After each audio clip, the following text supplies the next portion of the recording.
මං අද මැංගෝ ලැසි එකක් හදන්නේ. මොකද මේ දවස්වල අඹ එහෙම හරියට අඹ වාරේ ගොඩාක් තියෙනවා. මං දැන් මේකට මේ අඹ කෑලි ටික දානවා. මං පොඩියට කපාගෙන තියෙන්නේ.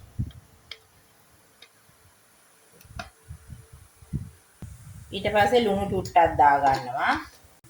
මේ ලැසි එක හදන්න මේක ඒ කියන්නේ මී කිරි ඕන. ඊට අමතරව ඕගලන්ට ප්ලේන් යෝගටුත් ගන්න පුළුවන්. මම දැන් මෙතෙන්ට කිරි හැඳි මේ තේ හැඳි වලින් මේ හැන්දෙන් 4ක් විතර දානවා.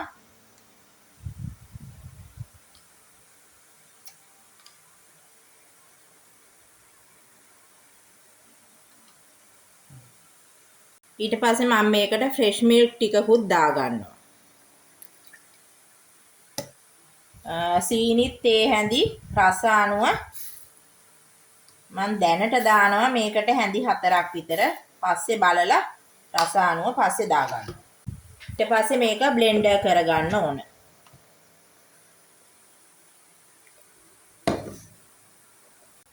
මම දැන් මේ වීදුරුවට ඉස්සෙල්ලම දානවා අයිස් කැට.